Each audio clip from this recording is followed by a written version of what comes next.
an additional power is given, or gift, so to speak, to this being who has completed his journey and arrived at the final destination. And this gift is that he is able to see his master, or the Imam, at any given time, in any given place. He is able to have access to him. He is no longer veiled from the Imam. Nothing separates him from the Imam. Not a tall mountain, not a gigantic sea, not a field or a hill or a house or anything. He can witness and have access to and speak to his master, the Imam, at any given time.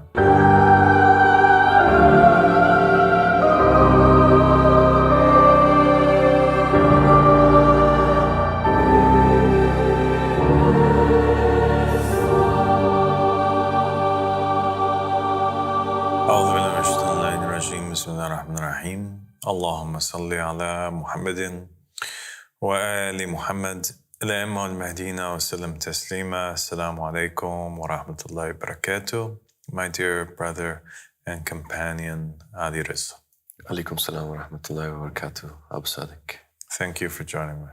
It's an honor to be here. The honor's all mine. God bless you. So today we want to talk about the topic which we have been engaged in for the previous or the past 4 episodes, and that is this journey of the believer as he gets closer and closer to Allah subhanahu wa ta'ala. And we spoke about how there's this mystery religion within a religion. We've spoke about how there are specific degrees that a person must cross through.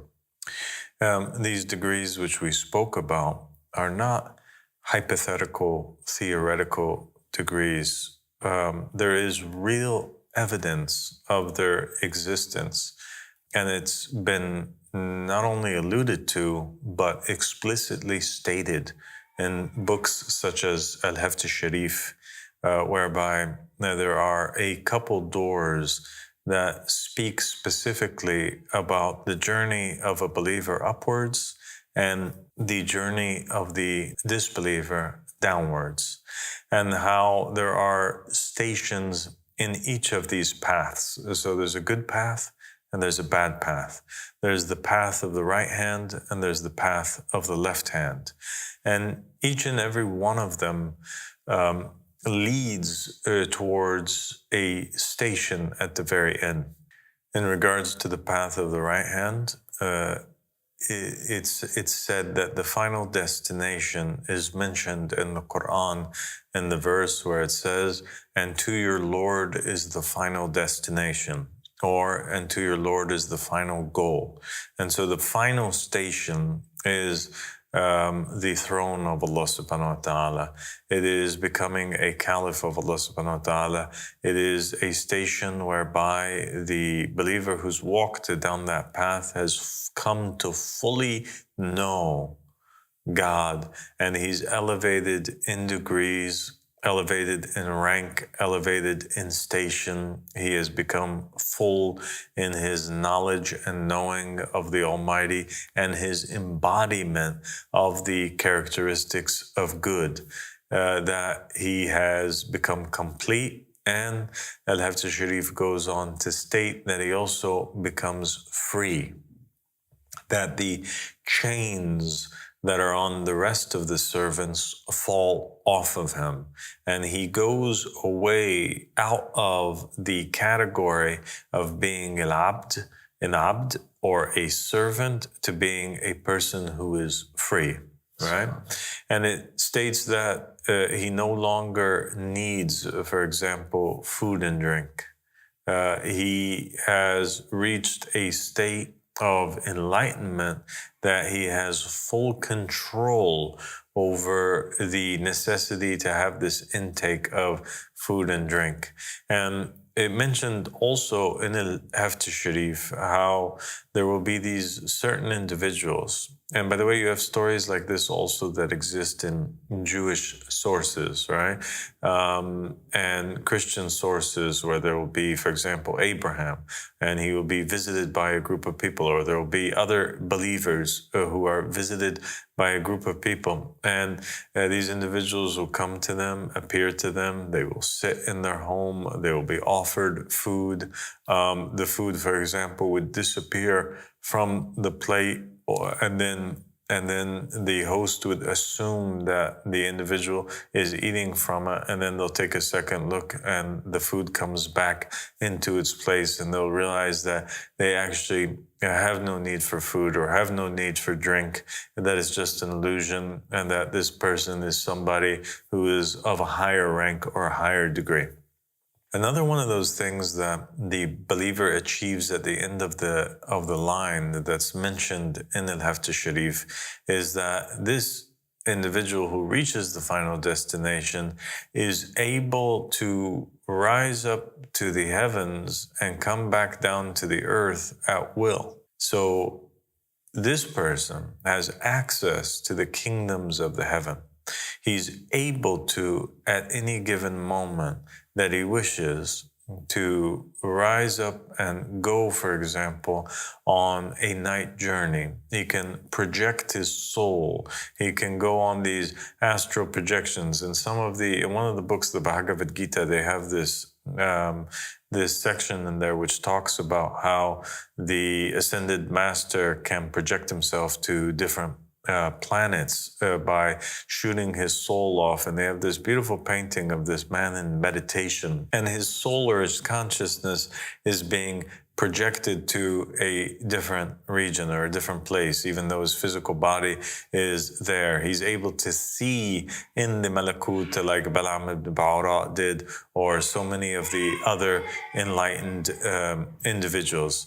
And so you have the believer at the very end being able to go on these night journeys that are similar to what the Prophet Muhammad ﷺ did on his lifetime. And remember, the night journey, the Prophet was laying in his bed, and he looks up and the ceiling opens up, and the heavens open up, the sky opens up, and a creature appears, and he's able to board on this creature, and he goes up into the heavens where he meets all of the enlightened beings who had come to the earth before, such as the Prophet Moses, the Prophet Jesus, all of the different prophets and messengers and saints, and he manages to speak with them, engage with them in conversations. He speaks with the angels, and the angels greet him, right? And he leads them in prayers until in the end he passes beyond a point where any angel or living being has ever been before. And he stands in front of the veil of Allah subhanahu wa ta'ala, right? He stands at the throne, and he's able to pierce through the veil and look into the light of God, and he's able to hear the instructions of God and have conversations with him. And so the believer who becomes enlightened, he too reaches a station where he has totally defeated his physical human needs, all right? The very nature of this being, even though he's still in a body, he has gained full control over it. The spirit has completely shone through, and now it has control over every aspect of the physical suit that he is wearing. So he's not just in control, for example, of his temper, or in control of his tongue, or in control of his actions. He's in control of the human suit to the point that it doesn't need anymore anything to feed on except for the power that's given to it by the soul itself. The Haft Sharif continues, and it proclaims that an additional power is given, or gift, so to speak, to this being who has completed his journey and arrived at the final destination. And this gift is that he is able to see his master or the imam at any given time, in any given place. He is able to have access to him. He is no longer veiled from the imam. Nothing separates him from the imam. Not a tall mountain, not a gigantic sea, not a field or a hill or a house or anything. He can witness and have access to and speak to his master, the imam, at any given time.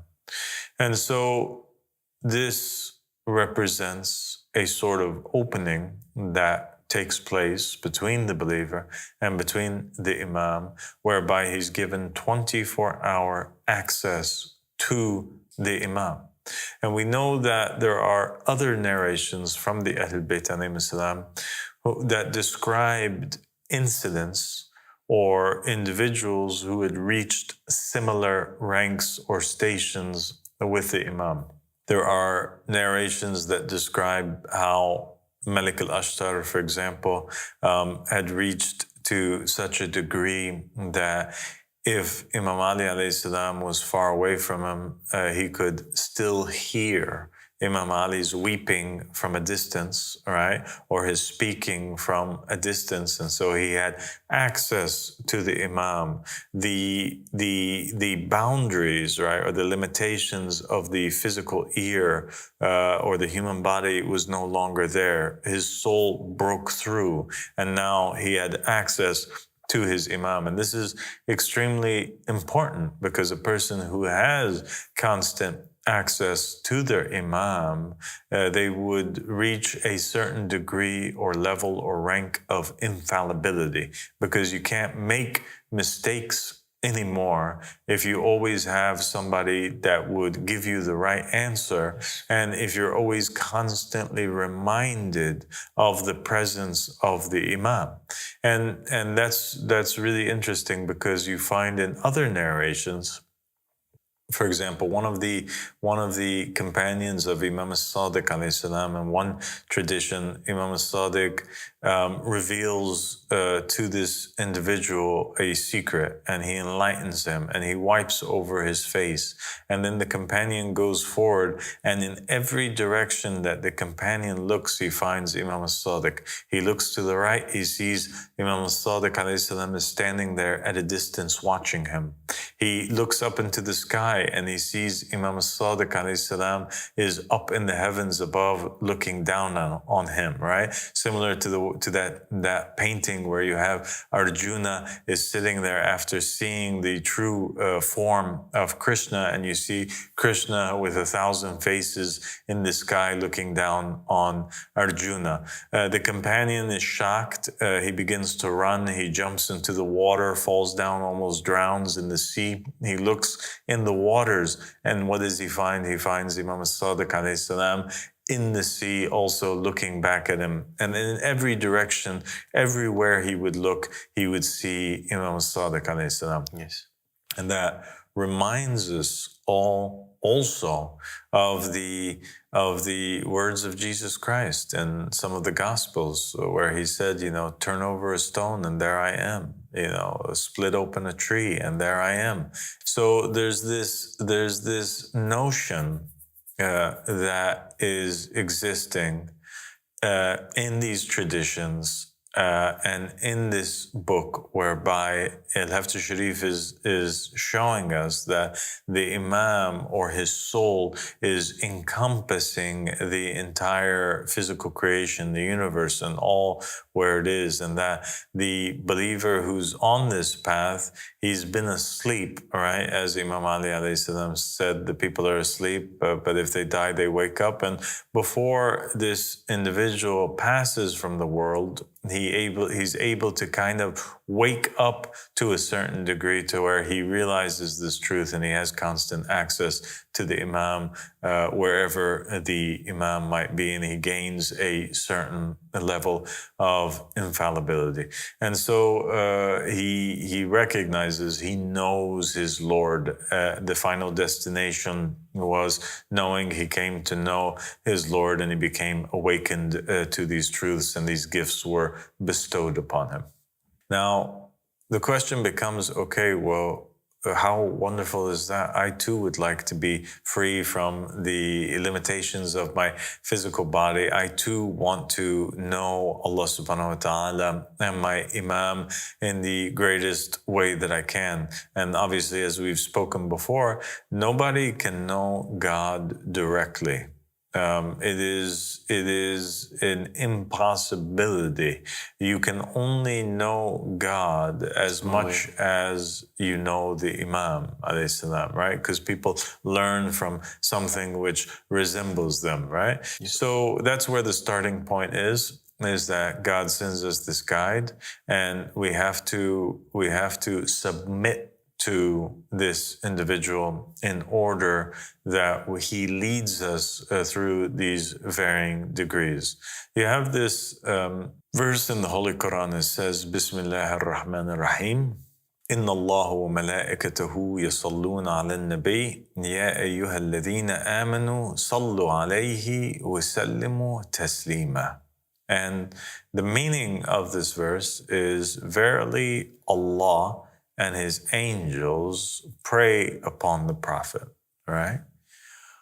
O you who believe, pray upon him and also submit to him a full submission.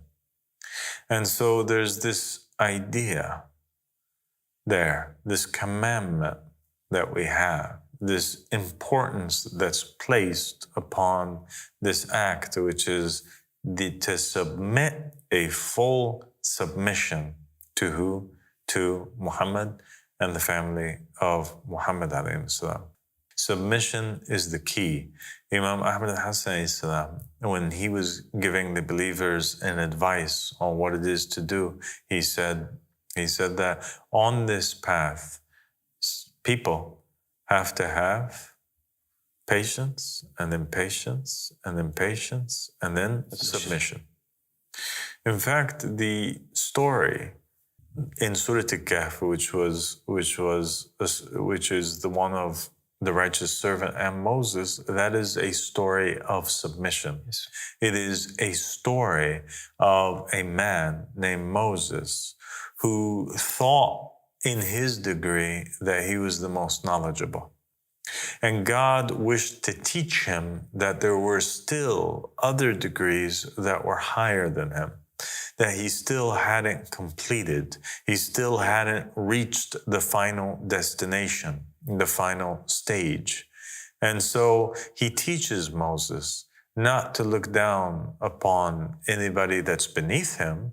Hence, he gives him the command, right, to find somebody that he's better than. And he tells him that if you would have brought that dog, I would have wiped your name out of the list of prophets. So a person, no matter what degree you're at, you can't look down at a person who is at a lower degree than you and consider yourself better than them, right? Because you, in the eyes of the person that's at a higher degree, might appear the same.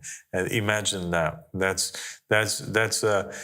a very important concept. Moses, who's an Ulil Azm prophet, he's at this degree.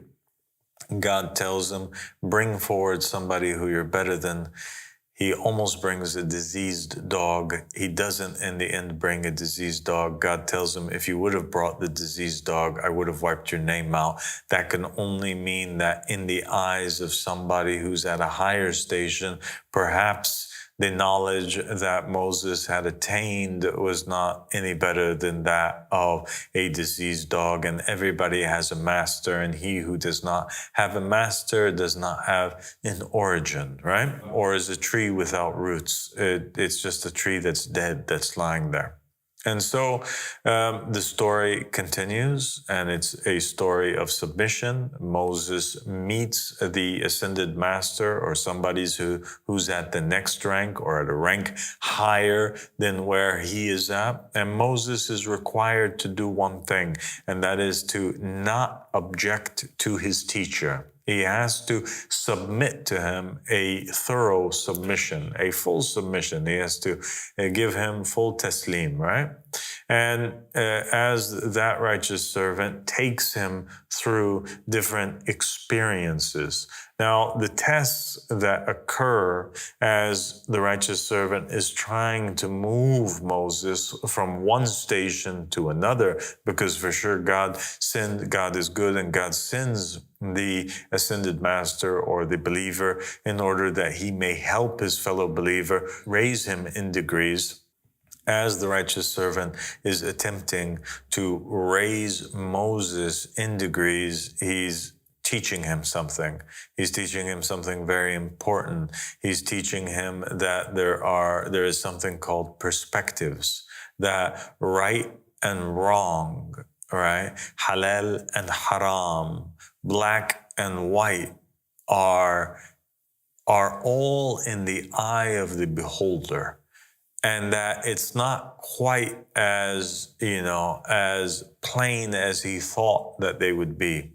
And depending on the eyeglasses that the individual is wearing, and every time you shift from one rank to another, you switch out those eyeglasses and you put a new pair of glasses on where they have new lenses that you're able to see things in a clearer way.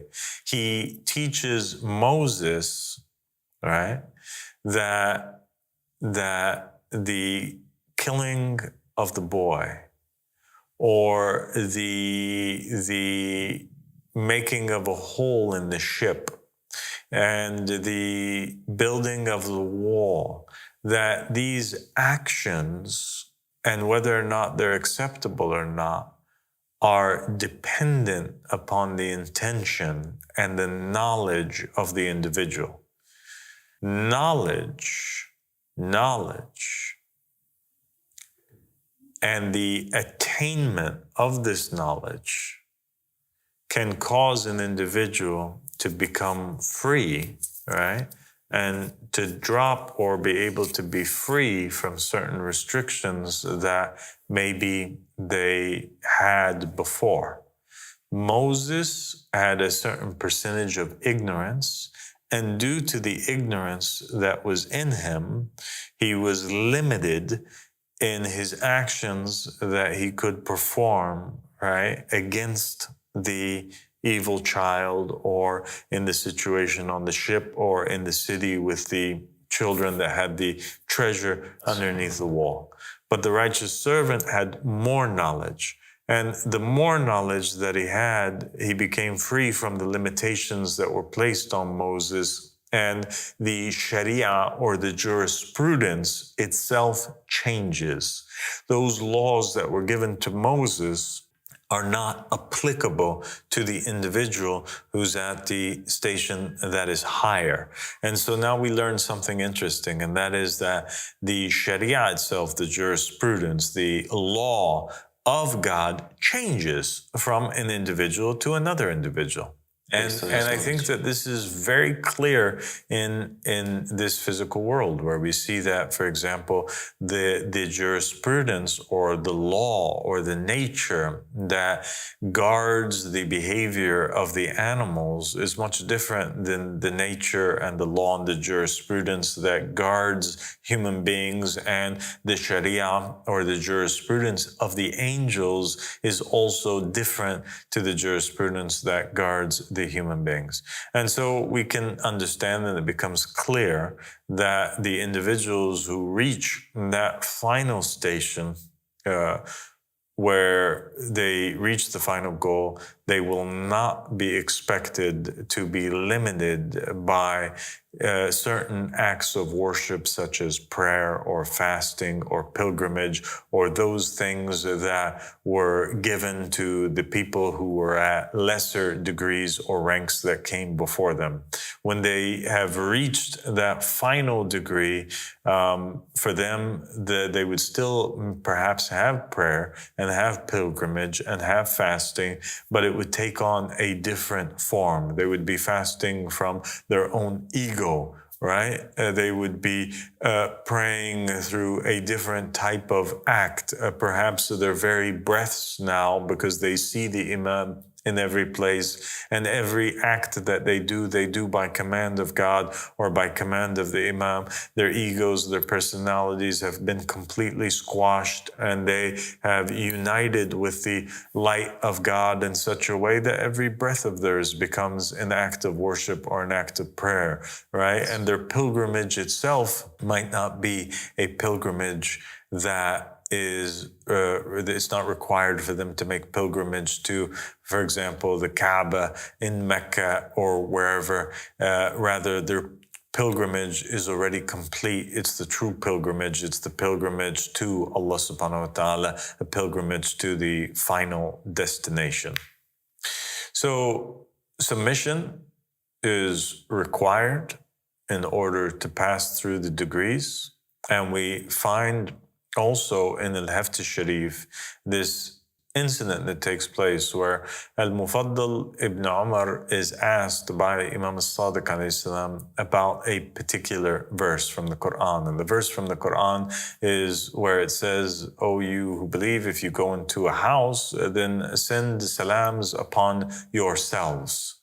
Right? And he asks Al-Mufaddal, what did the people say the meaning of this verse is? And Al-Mufaddal says that they say that if you walk into a home, right, the first thing that you do when you walk in is you say, Assalamu alaikum wa rahmatullah. All right? And you find a lot of people in the Middle East or maybe in Iran, they do this. They put the key in the door and they walk in and they say, Assalamu alaikum wa rahmatullah. And you ask them, what are you doing? And they say, oh, we're sending salams on the people of the house. And you say, but there's nobody in the house. You just walked in. And they say, oh, well, I think it's the angels that are here in my home. I'm sending salams on them. Imam al-Sadiq alayhi salam said, how ignorant are the people and how blind are their hearts. And they didn't understand anything. But rather, the true meaning of the verse is that for every people that reach a specific home, a specific house, a specific rank, a specific degree, right? That they have to, those companions of that degree have to submit a thorough submission, right? Like the first verse where it says, send your prayers and blessings, right? And submit to the Prophet a thorough submission. Here also, the salam, sending salams is to what? Is to make submission. For you to submit your affairs to your companion who is at the rank that you still have not reached or not gone up to. So the believers have to submit to one another. The ones that are at the lower ranks have to submit to the ones that are at the higher ranks that are above them until the end result is achieved and that believer reaches the higher rank. And so there's this system of submission that exists amongst the believers themselves. And that is also what we see demonstrated so clearly in the story of Moses and the righteous servant. God had required Moses, who reached a very high degree, a degree that all those who were under him, right, the Israelites, had to submit to him. But Moses, right, met a person who's at a higher degree, and he himself had to submit to the righteous servant in order that the righteous servant carry him and make him reach higher degrees. And so the key is in submission and in the recognition of the authority that is placed in the Imam, and recognizing the authority that is placed in the believer who has reached a rank that is higher than me, and submitting to that individual. And so in short, we are wearing these physical bodies. And these physical bodies, they come with a lot of voices. A lot of voices. We have the voices that we are hearing in our day-to-day world that's around us. We hear the voices of our parents. We hear the voices of our spouses. We hear the voices of our children. We hear the voices of our friends. We hear the voices of our bosses. We hear the voices of our coworkers. Each and every voice that we're hearing is affecting us, and it's wanting to pull us in a certain direction, in a certain place. Our teachers, our employers, the governments that are ruling over us, each and every one of them wants to affect us. And we also have the voices of our own selves, the voices of our bellies that tell us when to eat, the voices, right, of our private parts when they're telling us when they want us to act in lust, the voices that are coming from our body as the body is seeking to satisfy itself through worldly pleasures, right, physical things to do or to obtain. And we also have the voices of the shayateen and the jinn that are constantly whispering to us, asking and commanding us to do evil. So each and every one of these voices, whether it's the voices of the body or the external individuals that are in this physical plane around us, or the voices of these demons or evil spirits, it's trying to command us and gain control over us. And it is the duty of the believer who's going on this journey. The only way that he can succeed on the journey is to find one voice that he can hold on to, because he himself is not trained enough to recognize which of these voices has goodness in it if I follow it. He must take a voice as an imam. An individual who's existing at any given time must follow a certain intuition, has to follow a certain voice, a certain command. And depending on the command or the voice that that individual is following, that is his imam. And that's why Imam al-Rida alayhi salam says about the state of the Muslims in one narration. He says that each and every one of them have gone so astray that they've taken their own selves as their own imam, right? So if you follow your own self, then you've made your own self your imam. So whoever you follow, that is your imam. If you follow a person who's not appointed by Allah subhanahu wa ta'ala, then you have made that individual, that tyrant, that false king or leader or ruler as your imam. If you follow a non-working scholar, right, who's not a hujjah, then you've taken that scholar as your imam. If you follow everything that your father or your mother tell you, then you've taken your father or your mother as your imam. If you follow your own desires, right, and lusts, then you've taken your lusts and your desires as your imam. So the individual must find that person who you will take as your imam or your guide, and you follow them. And usually it starts off by following somebody who's higher than you in degree, in knowing of Allah subhanahu wa ta'ala, another fellow believer who he himself is following somebody who's following the imam. And by following that individual who's following all the commands of the imam, you manage to rise in degree, and your submission to him is ultimately submission to the imam, who is also submitting he himself to Allah subhanahu wa ta'ala. And through this journey of submission, the person comes into a real life situation whereby he is able to conquer and silence all of the other voices. And that is where the great war, the great alchemical change, the great struggle takes place. When the individual fights his own mind and his own heart and his own soul and his own self, and he fights all of the voices that are seeking to influence him, and he manages to silence them, in order to follow that voice of the shepherd and to walk with the shepherd silently. Right? And the lamb is a symbol of submission. And that's why Jesus in the Bible is compared to a lamb, because he walks to the slaughter in a state of submission. Right? So, and he's the shepherd, and all of the believers are the sheep, and that's how we must be. We also must be submissive in order at the very end of the road. We are led to the slaughter of the own self, and we are able to become free, and we become in total control of our needs and our desires, because after such a long road of forcing oneself to follow the voice of God instead of the voices that are in our heads and coming from our body, we have completely made tired the physical body. We've applied enough psychological, emotional, and physical pressure on our own selves that now the self, the body, does not even dare ask for us to eat or drink anything.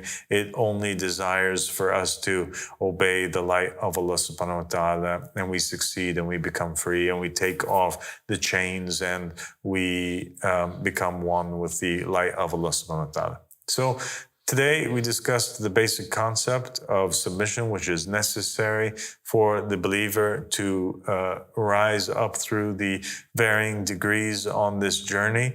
And each house that he comes upon, he gains more knowledge.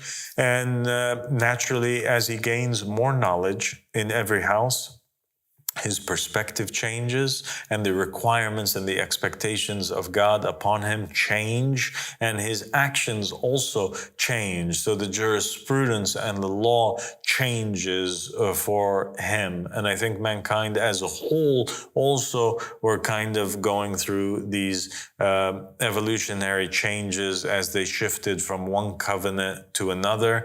And the laws changed from in the time of Adam to the time of Noah, and the jurisprudence changed once again in Abraham's time, and then Moses, and then Jesus, and then Muhammad, and finally the Mahdi. The same thing for the believer as he's on this road of closeness towards God.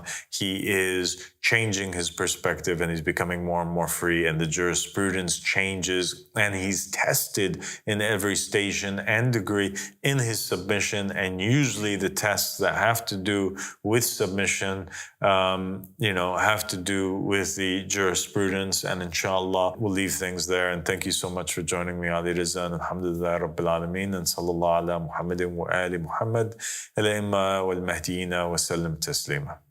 Thank you so much, Wasaik. That was beautiful. And may Allah give you success to truly submit to you and reach that awakening that God wants us to reach. Thank you so much. God bless you.